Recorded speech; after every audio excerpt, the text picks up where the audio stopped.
What up, guys? Carolina Jackpot coming at you Sunday afternoon, October the 13th, 2019, and it's time for old celebration video. Good old celebration video. You know, I haven't had the opportunity to do a lot of these the past few years. Did one a couple of weeks ago after the Kentucky game.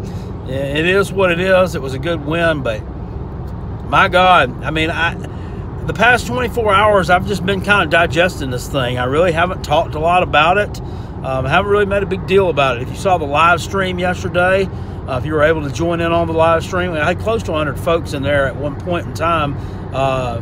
You saw a heck of a video. It was a great one. You can go back and check it out. I mean, it's got, I don't know, over 3,000 views on it right now. That video, you know, some of my other good ones I like to put up. I like to do this because I like YouTube. It's fun, and I can monetize my stuff.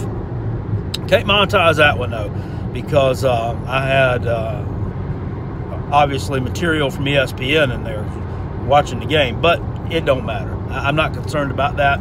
For the purposes of that, it was an epic 6 minutes, and you owe it to yourself to go back and watch that. I mean, I can't really put into words how happy I am with this team and the way they played yesterday. The call on South Carolina's radio network when Rodrigo Blankenship missed a field goal in double overtime, South Carolina analyst Tommy Suggs said, never have so many given so much, or so few given so much, or whatever the saying is. You know what I'm trying to say here. Never have so few given so much, I think what it was. But and it's true. I mean, nobody in their right mind thought that was going to happen except for me. And as you've watched my videos a lot, you know I'm not always in my right frame of mind. But I told y'all it was a winnable game. I knew it was a good spot. I knew it was a noon game that we were going into.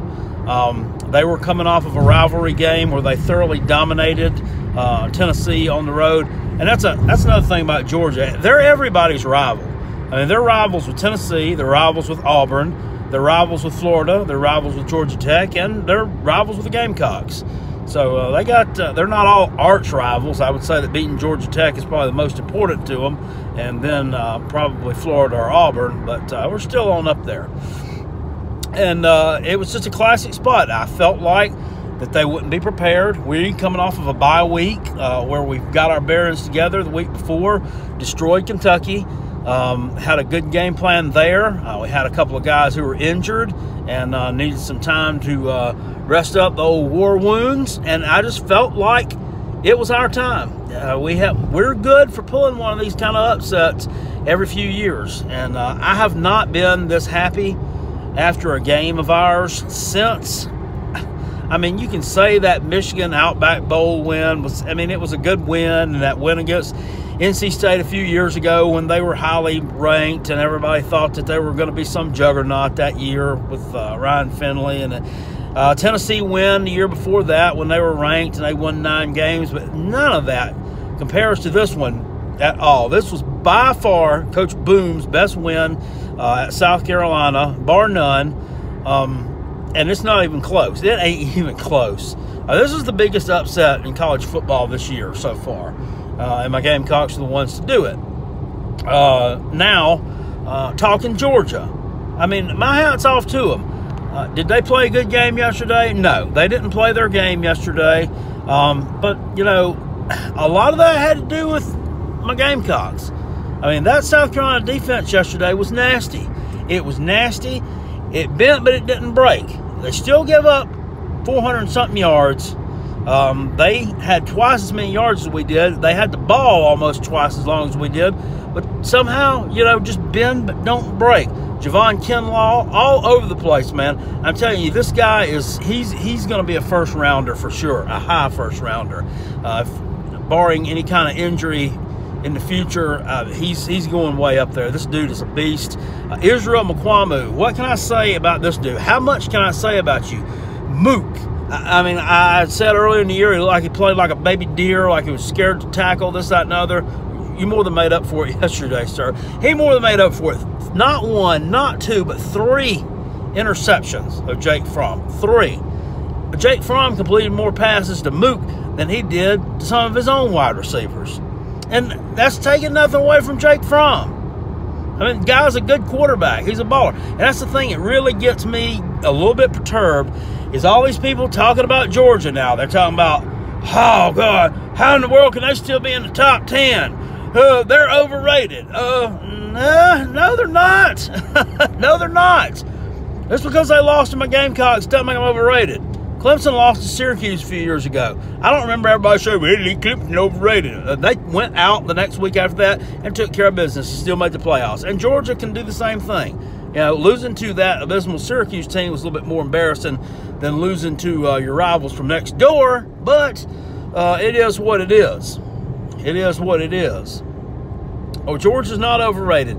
This dude come in, he'd thrown 10 touchdown passes, no picks all year long. They have not allowed a rushing TD all year long, and that still stands even after yesterday. And they have not lost an SEC game at home or a game at home of any type since 2016. Hadn't lost a game in the SEC East since 2016. So, I mean, just shut up. Shut up. They're not overrated, okay? They were not prepared to play yesterday. They underestimated my Gamecocks, and that's what happens. We won the turnover battle. They had 4 turnovers. That's not very characteristic of them. They had a fumble, the bad center and quarterback exchange there kind of late in the ball game. You know, nobody saw that coming. Football gods were smiling on us yesterday. Rodrigo Blankenship, that dude has been absolutely automatic since 2017. I mean, he very, very rarely misses a field goal from any distance on that football field, and he missed twice yesterday, wide left, twice. It kind of put me in the mind of the 2014 Carolina-Georgia game in Willie B, where we won 38-35, and their kicker, what was his name was Morgan something, Mitchell Morgan, I can't remember. Anyway, he was about like Blankenship. He was automatic. And he missed 2 field goals in that game as well. So that kind of, you know, put me in the mind of that. Football gods smiled on us that day, and they smiled on us yesterday. And now I said yesterday afternoon, we'll probably go and lose to Florida this week. You know what? We probably will. I'm not chalking that one up as being in the win column this week. I can see a letdown. But maybe not. I mean, I see a different mindset in this team. That Kentucky game did something to them. It done something to them up here. You know, or I should say that Missouri loss is what done something to them. I think it woke them up. And, you know, I was very disappointed in that game because it was a loss to a winnable, what should have been a winnable game against a Missouri team that they're pretty good.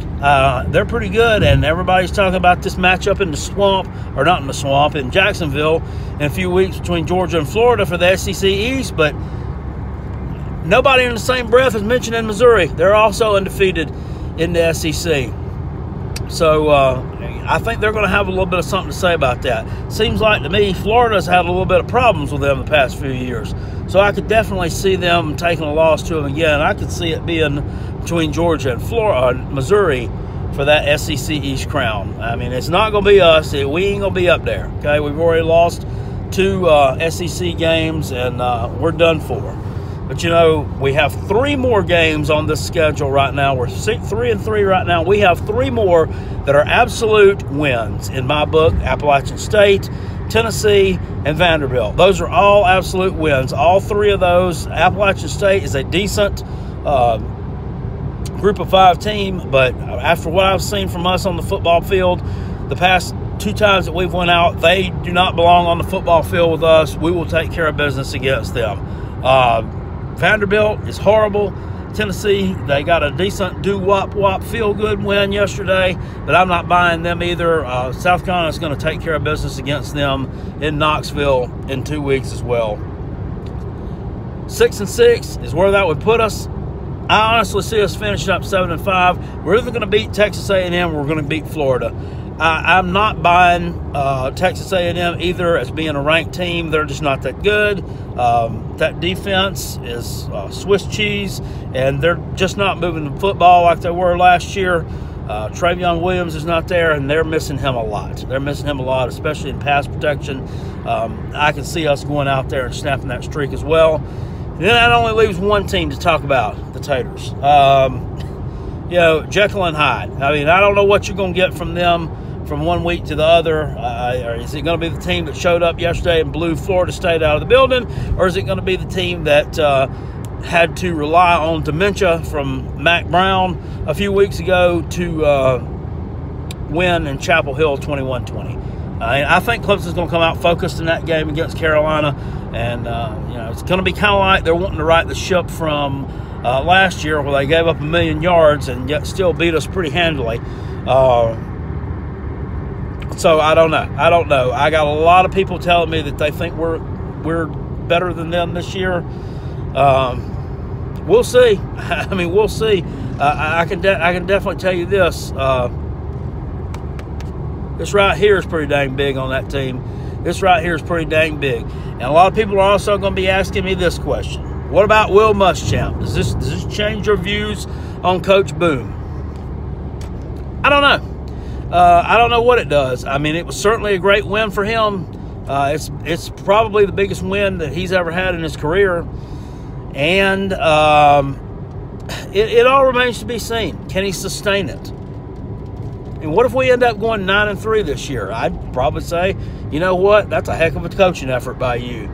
And, you know, if we go out next week and we lose by 20 points at home to a Florida team that should be tired from competing with LSU last night but still not being able to get the job done, no, it'll be back to the same old thing, the fire boom after everybody. But right now, I'm just staying neutral. I'm staying out of that.